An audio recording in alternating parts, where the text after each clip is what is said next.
Welcome to Aged Care, Super and Retirement. I am your host Yvonne, and as always, this is information only and not personal advice. Helping us unpack our complex series on aged care, we will be having the wonderful Gayle McKew, who is the Director of Prosperity Planning Partners, and today she is going to be answering some frequently asked questions. Hello, Gayle. Hello again. Lovely to be here. Let's get cracking with this. Gayle, our first question is, what is the means-tested care fee? The means-tested care fee is an amount that differs from person to person. Now, I know that sounds weird, but everyone has a different financial position. And it's really important to understand that some of the assets that you have can have a different impact at Centrelink. And I say Centrelink because they're the people that work out the cost of aged care fees. So for some people, the means tested care fee can be a big fat zero, depending upon their actual means. But under the current system, the way it works at the moment is there is a lifetime cap and an annual cap. For somebody who's in care prior to the 1st of November 2025, the current system is that it's around $34,311.23 per year, which when I divide that gives us $94 a day. That can be your means tested care fee. But that only applies if you have disclosed all of your financial position to Centrelink so that they can fully assess your assets and true position of your wealth and your means. If you don't, they will charge that amount, that annual cap, as quickly as they possibly can. And I have seen it charged in around 140 days because it's linked to your clinical care needs. So my tip for you, if you wanted to smooth your cash flow, would be to disclose your asset position and allow a means-tested assessment to be done. That's great. Thank you so much, Gayle. Now I'm curious, what other fees can there be? Oh, well, everyone who is in care must pay a daily care fee. That is a given, and that covers the cost of you having the nursing, the food that's provided, the cleaning that's done, all of the services that happen on a day-to-day basis in an aged care facility. And that is indexed every 6 months, March and September, and it's tied to effectively the indexing of your age pension. So everyone will pay that. So that's one that everyone must pay. The means tested care fee is one that depends on your assets. There's another one that you can be asked to pay. That would be a extra service fee or an additional care fee. Depending upon the facility, they use different terminologies. And those can be for anything from an extra glass of wine to an extra big room to them providing internet or TVs or furniture, those types of things. They are all included in an extra service fee. And as some people would know, I've mentioned it in the past, could be as simple as including a paper a day or a glass of wine with a meal. That can be as simple as that. And that is under the current legislation. If your contract when you enter care says that your facility is an extra services facility, then you have to pay the extra services fee. However, if your facility isn't an extra services facility, you will not be asked to pay an extra services fee. Complex. It is what it is. And talking about complex, Gayle, in summary, what... There's go still ahead, more. go ahead. There's the RAD, which is a refundable accommodation deposit that can be asked to be paid. You don't have to pay it in full, but if you are a non-supported person entering care, your contract will have a RAD amount listed on there. That's the refundable accommodation deposit. Now, if by some chance you choose not to pay it, that's fine, but you will be asked to pay a daily accommodation payment in lieu of you paying the RAD in full. Now, you can partially pay a RAD and pay a lesser DAP. It depends on the facility. It depends on your asset position. Your question now. Thank you. This is possibly a big one, so summary is absolutely fine. What are the changes to the fees after the 1st of November?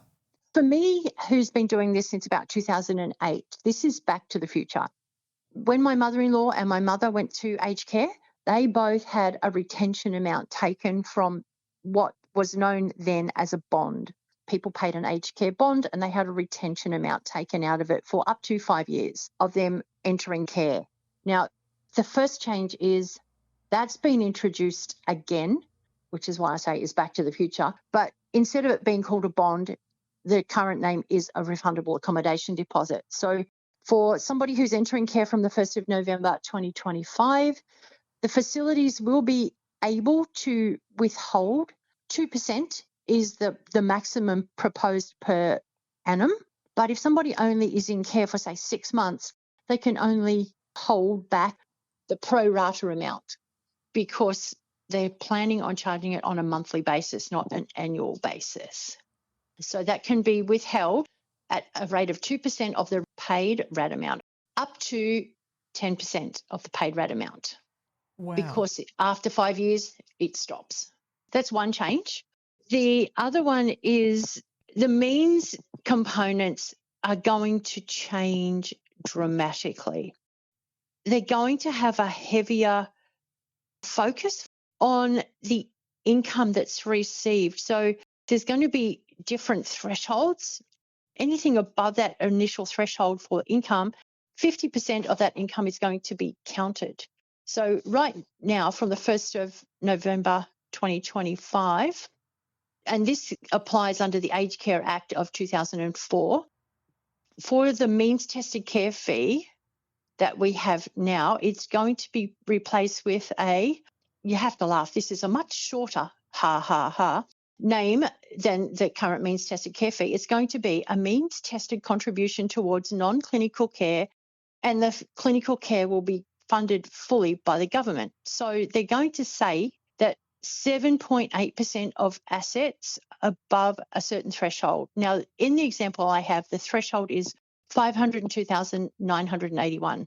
Now, that is current as at today, 19th of August 2025. Then 50% of income above a certain threshold, which is at this point 131,279, that will be included.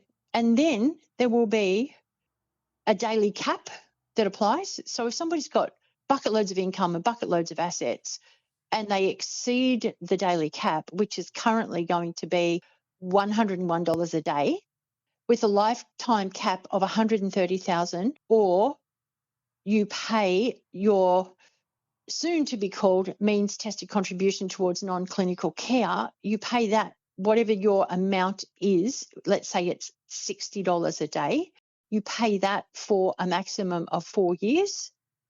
If you have paid that for 4 years and you haven't hit the lifetime cap of $130,000, it will still stop after 4 years. Okay, so just to clarify, it's going to be more contribution, but there is the lifetime cap, so it's not endless. Correct, but there is already a lifetime cap, and the lifetime cap is currently around $82,347.13. That's the current lifetime cap. It's going to go to $130,000. That's good to know, Gayle. Thank you so much. And 1st of November is not too far away. So effectively, it's going to cost people potentially another, if they are in care and they're paying the lifetime cap and they're paying that $101 a day, it's going to potentially cost them an extra $47,000, nearly $48,000 over that 4-year period to be in care. Okay, and just to burrow down on that point, if someone happened to be in care for an exceptionally long period of time, they've got that upper.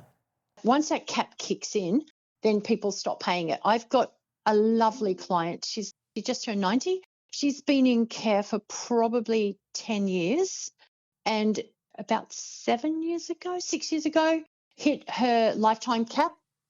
And since then, she has not paid any means tested care fee. That is really helpful. Thank you so much, Gayle. Next question, is the RAD, the refundable accommodation deposit, counted as an asset or excluded from the age pension calculation? It's counted as an asset, but it's not deemed because the income that's generated, for want of a better term, is not able to be accessed by the pensioner. So it's going to be kept by the aged care facility to assist in helping provide care. And therefore, it is counted as an asset, but not deemed for pension purposes. That sounds very interesting. And a related question, or perhaps not as I'm learning, is the RAD included in the aged care financial assessment? Yes, it is. In short, it is. Everything is counted. Okay, that is clearing that up. Now, how does gifting affect the financial assessment for aged care? So gifting for aged care is exactly the same as it is for a Centrelink or a DVA recipient. You can gift up to $10,000 a financial year and no more than $30,000 over a 5-year period without impacting aged care fees. But if you go past that $10,000 gift in a particular year, you will find yourself having a deprived asset recorded.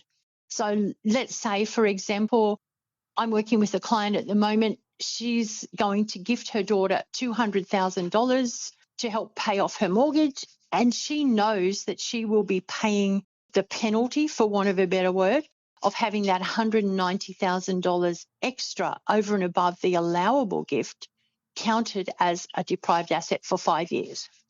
She's prepared to do that because she wants to help her daughter, but she's not going to aged care yet. But if somebody was going to aged care, we would have a problem because that extra $190,000 is still going to be counted as a deprived asset and it will impact the cost of care. That's fascinating, Gail. Could you explain how the principal place of residence is treated for the aged care assessment?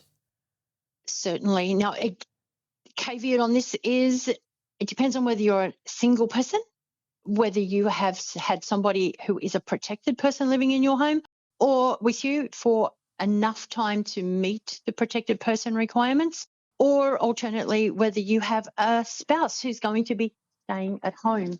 So if the house is going to be lived in by your spouse, effectively, we've got the situation of the house is going to be an exempt asset because we can't have one party living on the streets because the other one's gone to aged care. So right now, if you have a partner or a dependent child living with you, or your carer who's eligible to receive an Australian government income support payment, it doesn't mean that they have actually received the payment, but they're eligible to receive the payment and they've lived in your home with you for the past 2 years, or your close relative who is eligible to receive an Australian government income support payment and has lived in your home with you for the past 5 years. Those three I just outlined there, they're what's considered to be a protected person. Now, if you have a protected person that is still living in that house, effectively your home will be an exempt asset. So it's very important to make sure that if something like this does apply, you can make it work if you want to hide a full house from Centrelink. But if you're not in a position to have a protected person, then that magic $206,663.20 that I keep mentioning, that will be effectively the concessionally tested amount that's allocated to your house. Deeming for Centrelink purposes means an entirely different thing than what I was trying to get out of my mouth. No, that's super helpful and very, very good to know.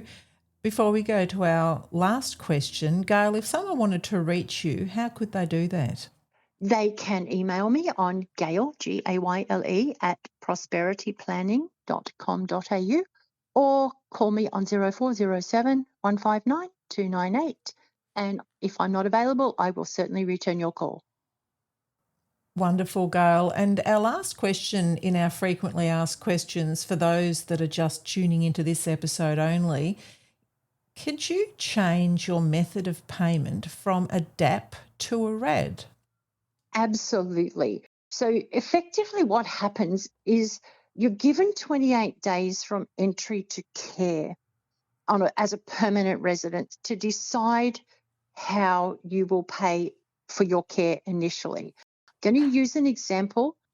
I've done this many times in the past where a person has decided that they're moving to care and they will sell their family home to fund the RAD, but the house hasn't sold yet and they don't have enough money in the bank. So we've agreed in principle with the aged care facility with a proof of property being on the market, and they will take no RAD. So we will be paying a full DAP until the house sells. But because there's been no real cash flow available to fund that, we've actually asked them to compound the interest charges. And then we paid the DAP amount and the RAD amount at the same time from the proceeds of sale. So you can do pretty much whatever the aged care facility is willing to allow you to do. This is all so much clearer to me, and I hope all of our listeners. I would like to give you a big thank you, Gayle, for helping us unpack this very, very informative aged care series. It's been a pleasure. Thank you for the opportunity.